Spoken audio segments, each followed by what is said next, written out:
Hey guys, welcome back to the channel. MKS Performance and Off-Road here.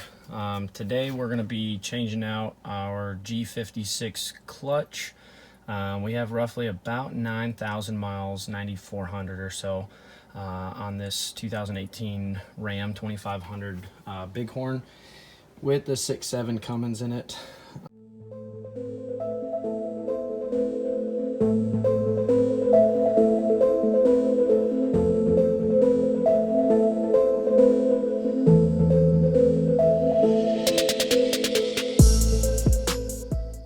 Started noticing slippage when we had the programmer. We're running a Race ME Ultra over there in the corner with about a 30 horsepower tune or so. It's probably about roughly that, maybe no more than 60. It's just a tow tune that we were running, and the clutch was definitely slipping, not towing anything really.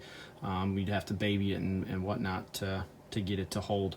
So right now, even with the with just the stock tune in it, it's still starting to slip. So I'm thinking we probably glazed it, and that's why it's not holding. So we also got some Amsoil SAE 50. You can run Delvac 50 weight.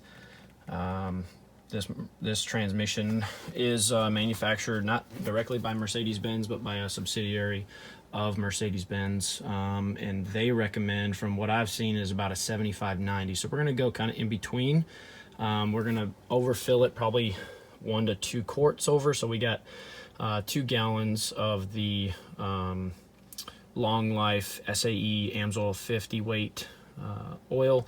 We're going to fill it through the shifter housing here so that you can overfill it. Otherwise you're just going to fill it through the fill port and you're not gonna be able to overfill it. So we're gonna do that, and we've got a, let's go over here, we've got a South Bend dual disc. I think this, but this one should have been, I thought,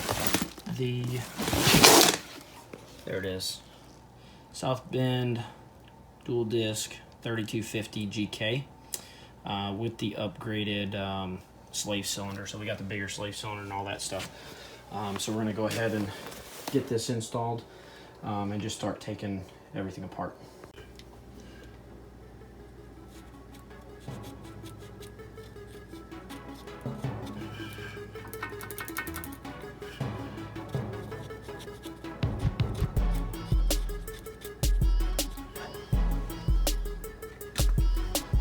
Alright guys, so we got the rear drive shaft out, so it's laying on the ground there. Tail shaft of the, the tail end of the transfer case is here. We removed our skid plate so we could access our front drive shaft. These yokes here just kind of push forward. They're more of like a slip joint, so you can push them forward, let them rest. You will have to tie this up here somewhere to be able to get the cross member down for the transmission. Okay, so we disconnected the transfer case electrical connector here. It is secured with some little push zip tie deals here, one here and one on the top, so you'll have to take those loose. The rest of the electrical and stuff is pretty much okay. You don't have to really do anything with that. That'll stay on the transfer case. Let's see, moving up here. Let's see what else we got. Okay, got these bolts here, and then take this bracket right here loose for the exhaust, and then you can just kind of slip the bracket out of the hanger. I don't really think it'll be completely necessary to take the downpipe off. You can if you want to, but I don't really see a need to. Alright guys, so we decided to kind of take a little break from tearing stuff apart under the truck. I figured it'd probably be a good idea before we get too far to actually like really go through this box and just make sure we have everything, which we do. However, we kind of just glanced at some things when we first got it, and so looking at it, I found this here, and I've already talked to South Bend, but you can kind of see I just put this back together, but it's completely cracked. this wasn't even in there. This was laying in the box like this. So this is how I got the alignment tool, and it's nothing to do, in my opinion, with South Bend and the way that they package it.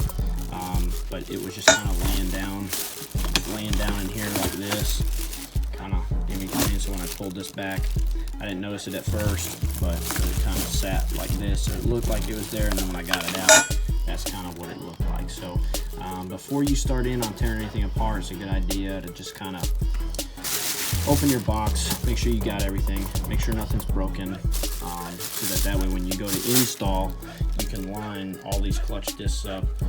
The good thing is you know, South Bend is, in my opinion, awesome customer service.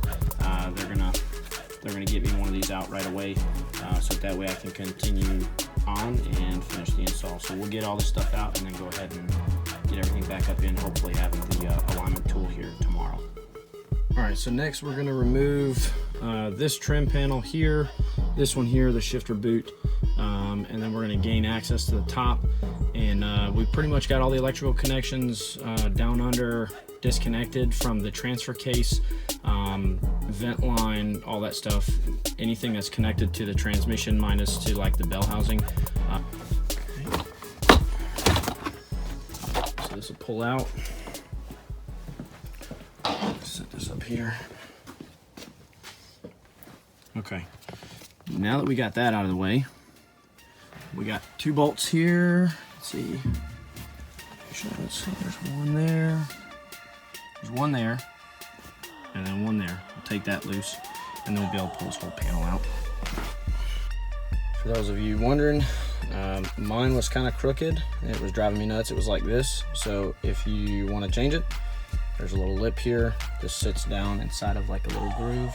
You can see that. So you'll have to pry down below that to get it, and then you can remove your shift knob here with this bolt and nut, or this nut, I guess. So anyways, we got our 2 screws out. This will just lift up and out. If you want to take it completely off, you can, but if not, just lift it up a little bit so you can unbolt the 2 shifter rod bolts, and then you'll be able to pull this whole shifter out. This up and out of the way, and then you just pull this boot down. There's 2 nuts there. They're 13 millimeter. You can just take those right off, and then your whole shifting mechanism or shift rod will come out.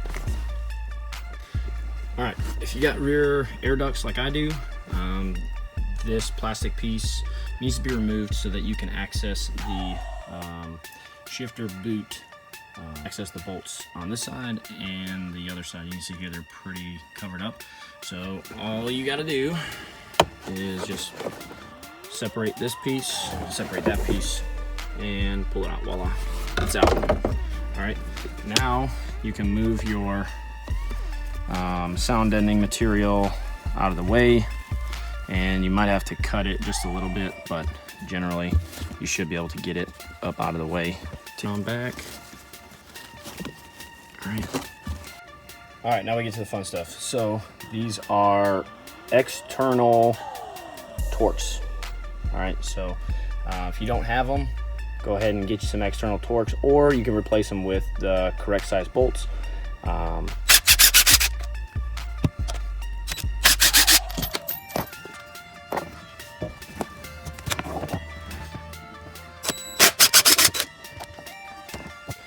All right, once you got the shifter loose, go ahead, and I just hit it with a rubber mallet, but generally that's where it's gonna come off of, right? So then just pull it up and out, and everything should be good. All right, guys, the next thing we're gonna end up doing is, well, we've already done them, but there's a plate right here.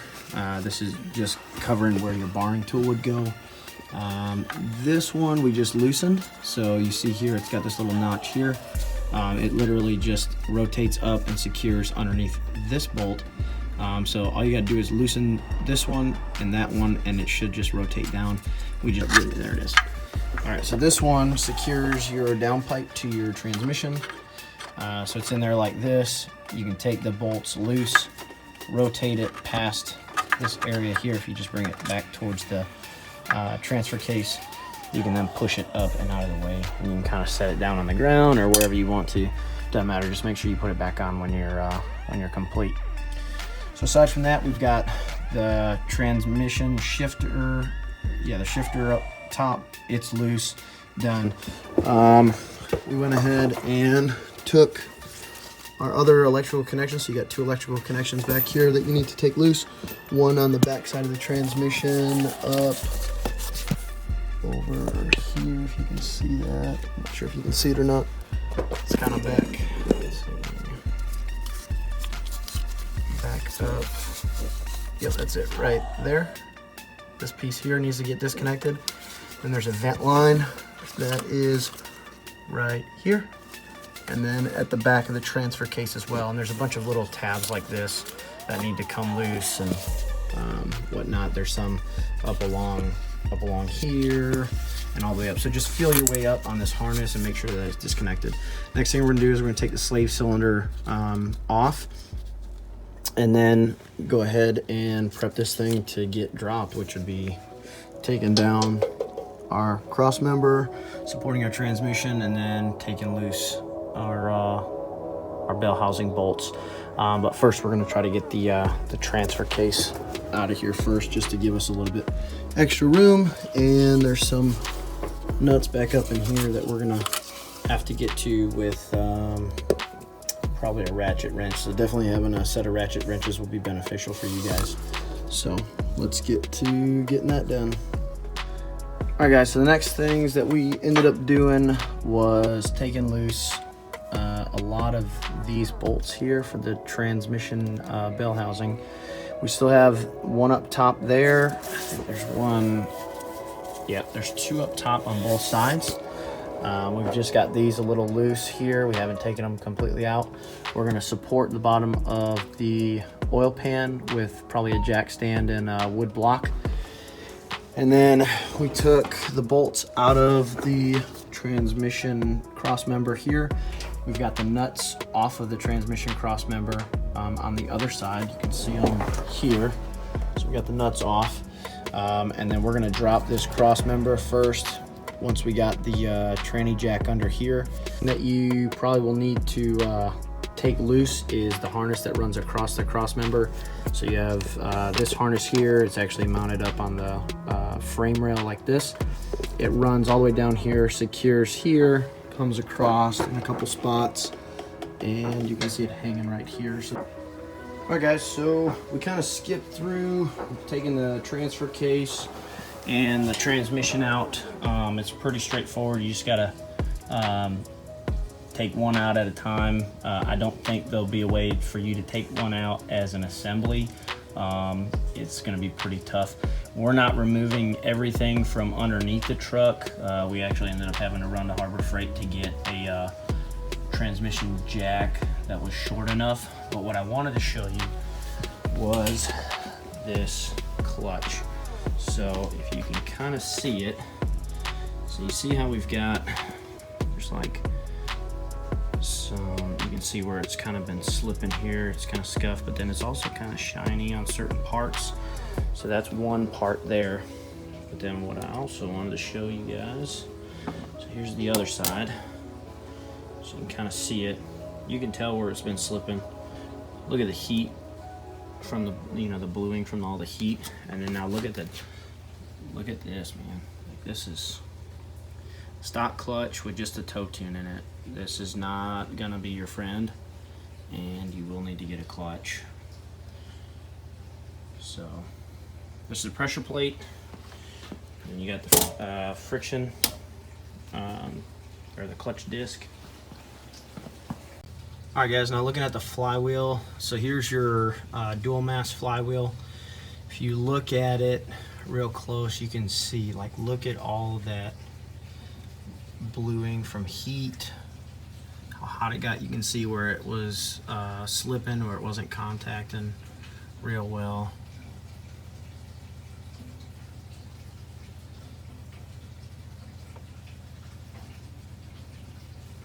So this is one of the reasons why we're replacing it now with a single mass flywheel. All right guys, so it's now the next day. We kind of took a break because it got dark. We're taking out the, I think they're called flex plate 2 adapter bolts or something like that by the manual. These are going to be what secures the dual mass plate itself to the flywheel, and then you can access the flywheel bolts at the crank. We've got our barring tool up in here. It makes it super simple to just turn your flywheel by just rotating it with a ratchet. And then you want to feel up in here through this port on the side for your bolt as you turn it. It is a, I tried to look it up and see what the size was. Unfortunately, nobody gives you anything for it, not even the manual. So it's a 15mm bolt that takes this thing off. All right, and it's off. We got it laying over here on the floor. Now you'll go ahead and remove your adapter plate, which is what secures it to the dual mass flywheel, to the engine. You can see our barring tool right here. Be very careful when lowering the dual mass flywheel.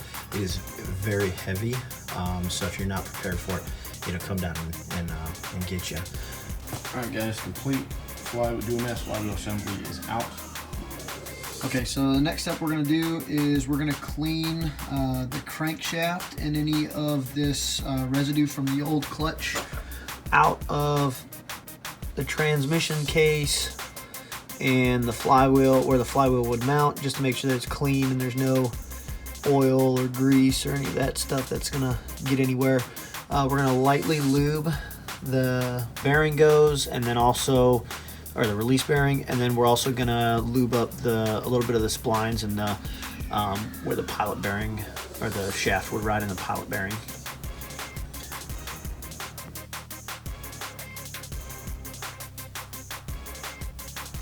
We got everything back up.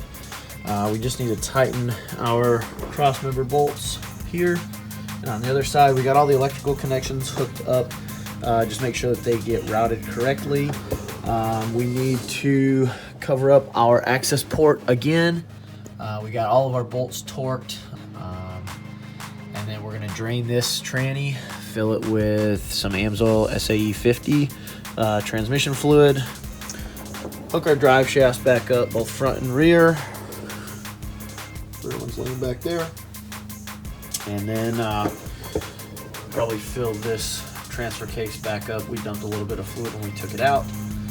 Make sure you grease where they tell you to grease. Don't put too much on. And then we'll show you guys where we mounted the reservoir, the external reservoir for the slave master and the slave cylinder. Alright, so here's the slave. The upgraded one has got a steel braided line. We got to zip tie it back up still, but we ran it up and mounted it in the cab. We just got to connect it to the pedal and then adjust. Thing button back up. We got our reservoir mounted. So generally you can see some guys will mount their reservoir kind of back here on the firewall. It comes with two self-tapping screws. However, you can see we've got the upfitter kit on here, the power distribution upfitter kit or whatever you want to call it. So we can run lights and PTOs and all that kind of stuff. So we had to find a spot. So if you pull these two tabs here, this will lift up out of the way. We mounted it over here. You probably won't be able to, you can check it, but you'll probably have to dismount it to get the cap off, which I'm not too worried about. There just wasn't a whole lot of room, and we had to pull this harness right here. If you can see it, this harness right here, we zip tied down because it's actually mounted to these two holes on the firewall, which makes it really difficult to put this reservoir in there. But it's in there. The line isn't kinked or anything like that. It's going back to the slave. And that's pretty much it for under the hood. And then up here, we got everything buttoned back up, and it's all ready to go. So we're gonna go ahead and do our first startup, and you won't hear the pop from the slave master or whatever, because we've already done that where it pops a little. There's like a little zip tie looking thing on the end of it. It's really not a zip tie, but it's more of a hold down for the plunger. Have any weird sounds?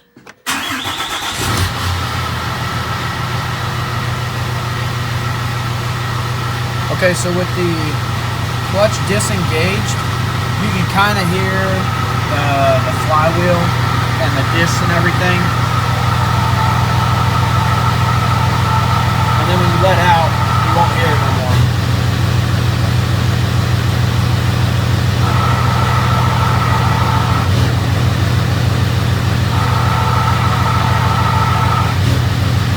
But, I mean, it engages. We adjusted it. It engages just fine. No issues there. Alright guys, so that's going to do it for this video. Just be sure that once you install your South Bend Dual Disc clutch, that you follow the proper procedures for break-in.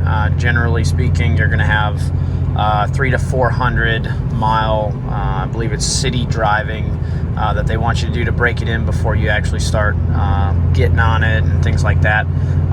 Don't slip it for more than really like 1 to 2 seconds, and don't use it to hold you on a hill. But aside from that, we're about at the 300-ish mile break-in, so we should be good to go with it from here on out. So far, we're really happy with it. It shifts awesome. The shift points need to be a little bit higher with this clutch, as opposed to like the stock clutch, because otherwise it starts to rattle. Probably about under 1500 RPM or so, it'll rattle a little bit, but nothing major. So we're happy with it. I hope if you guys do decide to install a South Bend Dual Disc clutch on your RAM equipped 6.7 Cummins truck, that you guys find this video helpful. And if you haven't subscribed yet, please hit that subscribe button. If you like this video, give it a big thumbs up. We appreciate